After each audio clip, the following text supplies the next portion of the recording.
today on the Tearsheet podcast.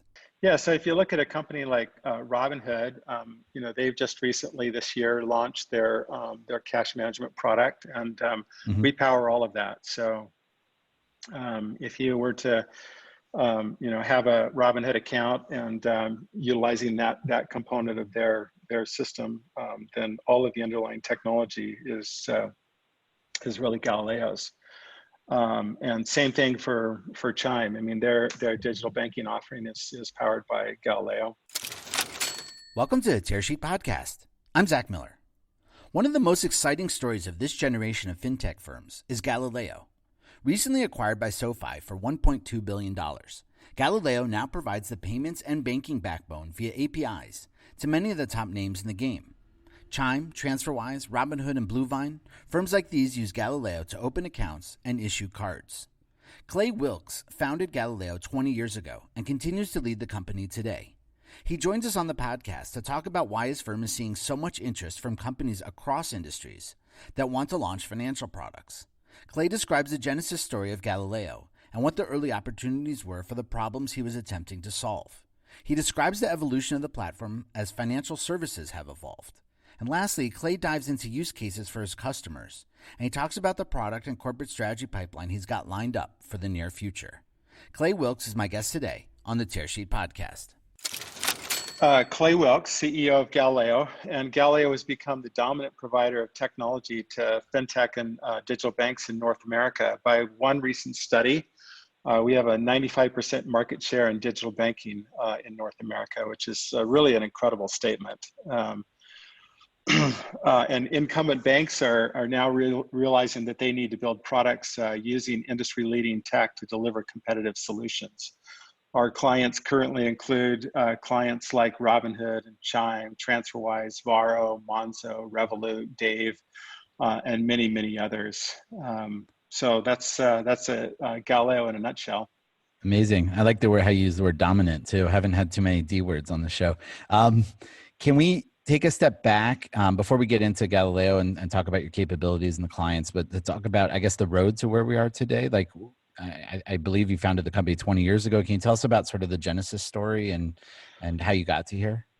It's been a bit of a journey, and really we began really with the goal to kind of get to where we are. We wanted to see a transformation in the enablement technology for financial services, and it's interesting to look at the evolution of financial services generally. You look at credit and then later debit and then later really anything else that didn't fall into one of those two. And that third bucket is the world that we built into. And then fintech and digital banking kind of emerged out of that. And Galileo was in a prime position to really be able to take advantage of that. Our platform is very different from other enablement technologies. We don't look at the inputs and outputs of a card or banking transaction per se. We organize data and information. It's been allowed us to be very capable and diverse in the way that we approach solutions to problems. Where did you come up with the idea for Galileo? Did you I guess rise through the ranks in finance? Like what about your personal background? Yeah, my background is actually I studied zoology. I wanted to go to medical school. I didn't end up doing that, but I had grown up in a computer science family. My dad had his PhD in computer science. I had been around it and worked in it all my life and knew that I could do that. So out of school, I went to work for Sperry and then later IBM and did operating systems and communications development. I developed the patent for voice over IP, took a company public and was very successful with that, and retired for a number of years before starting Galileo, and that was 20 years ago. So that's kind of my background. And do you see banking as primarily a computer science problem? Not entirely, but the enablement part of that is certainly a computer science challenge or interesting perspective. As you look at the incumbents that are there, very large legacy-based players that are fixed and rigid, monolithic, and it was very important to have an enabling capability there that Galileo built out, and has really, been very successful in leading that area.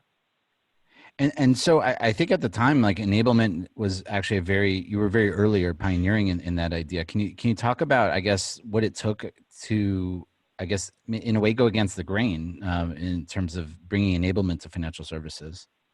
I talked about organizing information, and really, if you dig into that just a little bit, you think about the computer that sits on your desktop and the ability to be able to organize information there, kind of a hierarchical structure. We started with that, and it's been important because I talked about this third bucket, but all of these applications or emergent areas of payments are very diverse. So you're talking about gift cards and transit, travel, and payroll, and now digital banking or challenger banks and e-commerce and all these different types of applications.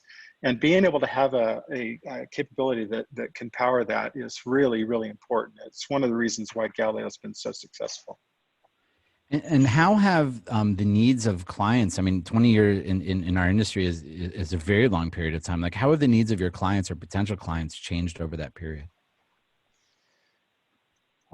It's a good question. It's been a bit of an evolution. If you look at the early days of prepaid, I would say that fintech really grew out of that, and I think a situation now where we're more consumer aware of the need for it. But if you look at some of the early players in that space, and even some of the emergent, most recent players, they all kind of tie to that phenomenon of changing the way that bankings do business. And can we talk about a few of the use cases of your current clients and talk? So I guess listeners can get a feel for what you do and how you do it. Yeah, exactly. Yeah, so our API-driven technology provides account of record, ledger, authorization, settlement, ACH, direct deposit, fraud, disputes. We can do customer service, IVR, business intelligence. We have an industry-leading AI capability for defending against fraud. We support all forms of contactless payment, including Apple Pay, Google Pay, Samsung Pay, and EMV. We can provide push provisioning, so directly out of the app and into the wallets. We are integrated to the leading cash loading networks. We support remote deposit capture. We provide bank sweep programs for high yield FDIC accounts. In North America, we're integrated to many banks, 8 different card production companies, integrated to all of the payment networks, of course, Visa, MasterCard, Discover, ATM, PEN networks. And we deliver all of this in a fully scalable, cloud-based, PCI certified and secure solution. So that's in essence what we do. And you mentioned, a few of the biggest brand names in fintech and the challenger bank industry. Can you talk about, I guess, specifically about some of the things you do for them? Yeah, so if you look at a company like Robinhood, they've just recently this year launched their cash management product, and we power all of that. So if you were to have a Robinhood account and utilizing that component of their system, then all of the underlying technology is really Galileo's. And same thing for Chime. I mean, their digital banking offering is powered by Galileo, and it's right down through the list. So they're taking advantages of the services that I talked about just a few minutes ago. So account of record, as an example, we are the definitive account of record for many of our clients, but that's not always the case. We provide a set of APIs. In many cases, our clients are calling us through those APIs, but we also have authorization and events-based APIs where we can actually deliver in real time any event that occurs on our platform, which enables someone that has an account of record, say a Robinhood, where you're investment or brokerage account might live, to be fully plugged into the payment system. And this is true and could be applied to incumbent banks as well, where you might have a core ledger system that has got your client information on it, and you're plugging into a digital solution for delivering digital capabilities. So I'm also curious. I mean, you've watched this industry grow up, both as an enabler and through your clients. Where do you see this headed? Like, I mean, Vero, just had an announcement, recently that they're at least it feels like they've cleared 2 of the 3 hurdles to get a national bank charter. A lot of new, the COVID crisis, branches are closed. Like a lot of new users, a lot of growth in the challenger bank industry. Where do you sort of see this playing out, or how do you see it playing out? Well, we're going through phenomenal growth right now. Galileo is, and largely due to the growth of our clients. And with the recent pandemic, COVID related challenges and consumer switches in behavior, I believe we'll continue to see a push into digital banking in a very significant way. That transformation was already underway, and that will continue. You really don't need a branch per se. Right. You've got everything that you need on your handheld wireless device. And then so that's one component of it. I mentioned the contactless forms of Apple Pay, Google Pay, EMV, those types of contactless environments, P2P, bill payment capabilities. We provide all of those types of services as well. So it's really a full set of services that we can deliver for a wide range of applications, whether it's B2B and commercial payments, or e-commerce enablement, or a whole variety of applications. We do all of that today. HSA, powering HSA for healthcare. Et cetera. And where are you guys based? We're based in Utah. We have offices in San Francisco and in New York and Mexico City. What was it like? I assume you were in Utah from the beginning. What was it like building a fintech company from there? Technology in general in Utah is a great place to build a technology company, rich in heritage here around technology. University of Utah, computer science department. If you look at even the significant founders of technology companies in Silicon Valley, many of them came out of that program, early leaders. And so there's there's a great work environment here in the mountain area, and we're not competing directly with the tech companies of the Bay Area, so it's good. And you mentioned Mexico City office. I know you're sort of undergoing a global expansion. Can you talk about that from a strategic and I guess also a tactical point of view? Like, where are you headed and why? We're headed to Latin America. We've announced Mexico. We're live in Mexico today. But Latin America in general. So we're moving into Brazil, Colombia, Argentina, Uruguay, Chile, and Ecuador. We see very significant opportunities there. For example, in Mexico, you've got a country where 130 million residents that are essentially, you've got 50 banks total, but 5 banks that dominate. 90% of all payments are done in cash. So there's a real opportunity for companies to come in, fintech companies to come in and really democratize payments and make it efficient, create capabilities that just don't exist or are not widely available to the consumer today. And what does Galileo expansion look like? How do you do it? I mean, do you hire a local person? Do you bring somebody from Utah into the country? Do you partner locally? Like, what do those expansion teams look like? We do a mix of that. So we hire locally, but we also tend to bring in people from our Utah operation. They've got experience with Galileo and what we do, and then move into the region and form relationships. And our Latin American expansion, just as an example, has been very successful. The 20 plus leaders there in Latin America. We've already signed 5, and I think we've only been live down there for 2 months. We've been in market for about a year and a half, but live for 2 months, and I think we're going to get most of them as clients. That's amazing. And do you have plans to expand beyond Latin America? We do. We're looking at other geographic regions. Most notable Hong Kong.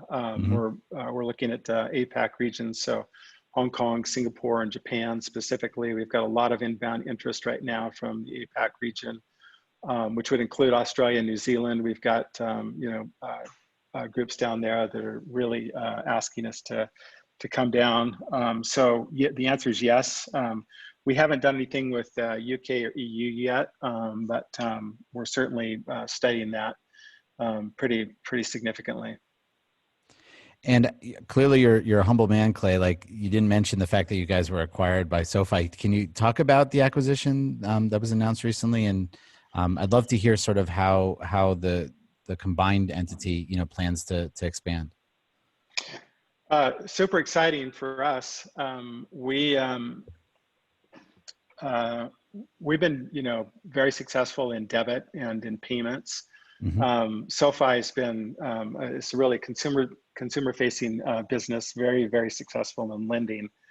Really one of the industry leaders in lending. So the opportunity here, the thesis under which we did the combination was we have an ability to be able to take the products that SoFi's done extremely well with, this digital securitization pipeline, wrap our enterprise grade APIs around that, and then make that available to our clients and then to their consumer beyond that. And to me, that's really, really exciting. Every single one of our clients is asking for and has these types of lending products on their roadmap. They're trying to figure out ways to get into it. This will really be an accelerant with the SoFi acquisition to be able to deliver that. And I should say here that one of the predominant ideas in this combination was preserving Galileo as an independent business, an independent business unit. We will focus on and serve the needs of our clients, which are participants in the ecosystem, the fintech ecosystem and financial services ecosystems that we serve today. It's really an Amazon and AWS type model, where you've got this consumer business on the one hand, and really a technology infrastructure play on the other hand, which would be Galileo. And we intend to serve the needs of really anybody that's in the industry. So we covered late last week the Samsung Money announcement that Samsung will be launching sort of an account type structure powered by SoFi. Was that you guys in the background? Yeah, we power the Samsung product as well. So are you seeing growth as well beyond sort of challenger banks and moving into what we call embedded finance, like, other brands and other industries wanting to introduce financial services products? Yeah, absolutely. We announced late last year. We've been in beta up until just recently. We're doing the full public launch later this month, and around an exciting product that we call Galileo Instant, which removes much of the friction that's required if you just simply want to make payments, which is the type of capability you're talking about. So this allows you to come to market very quickly. It's perfectly designed for a gig economy, marketplace, and e-commerce type applications, and we're really excited about that. Just since our announcement, we've had 450 inbound companies that express interest in the product, and it's really exciting. Let me give you just one or two applications of this. So I've got a neighbor that's got a large steel company. They've got 10,000 welders, and he said, "You have a product that would allow me to pay my welders by the weld." And I said, "Well, if you give me a few months, the answer is yes." So these are not necessarily companies that want to be fintech companies. They just want to make a payment. They need to incorporate that capability into some, business logic that they're trying to achieve. Google with their YouTube platform and their need to pay 23 million YouTube influencers every month for the ads that they're running is another great example of this type of thing. The inbound interest that we've had on this product is absolutely stunning, and the overall receptivity to it and the ability to be able to do this in a timely fashion is key. And let me describe that. Right now it takes months and months to really begin the discussion, the exploration. You've got to have deep expertise in banking and payments and fraud and disputes and regulation and compliance and all of the rest of it, to really be able to get in and do the service the way that it's historically been done. With this capability, you take those months, and it could be as long as 18 to 24 months, from start of discussion to full product and in market and fully commercialized. The actual integration is much shorter than that, but you're still talking months. And we've in one recent meeting with executives of a payments network company, we onboarded a business, ran through KYB, onboarded a customer, a gig economy worker, ran through KYC, did an actual payment, received that. They did an actual purchase. We took that, in this case, we purchased a gift card, took that out onto the street, purchased something out on the street at a completely unrelated merchant to this event, brought it back into the meeting that we were in, and all of that took 23 minutes, the entire thing. Wow. So it's really a transformational product that we're very excited about. What are you going to call that product? That's Galileo Instant. Okay, got it. And in the remaining time, we have time for one last question. Can you talk about, you've talked a lot of it sounds like you have a very long runway of new clients, new products. Like, what are your biggest goals over the next, say, 6 months to the end of 2020? Well, delivering on the lending products. So that's one thing that we're working on right now. We're also delivering capability that allows us to power and drive. We've been quite successful in delivering digital banking solutions to solutions that are on the invest side of the business. So whether they're independent advisors, wealth management, cash management type solutions. And so an invest product where we're opening up full investment capabilities through brokerage is one of the things we're delivering on as well. I talked about Galileo Instant for gig economy and e-commerce marketplace type solutions. And then the regional expansion is actually a significant amount of work. What we try to do is we try to keep the platform such that you've got a common interface, and really all of the compliance and localization, nationalization issues that occur on the ground are left, in a way that's sort of transparent to our client. So it's a significant amount of work that we're doing here in the next call it 6 to 12 months. Awesome. Well, Clay, thanks for joining us on the Tearsheet podcast today. Thanks for having me, Zach. Really appreciate it.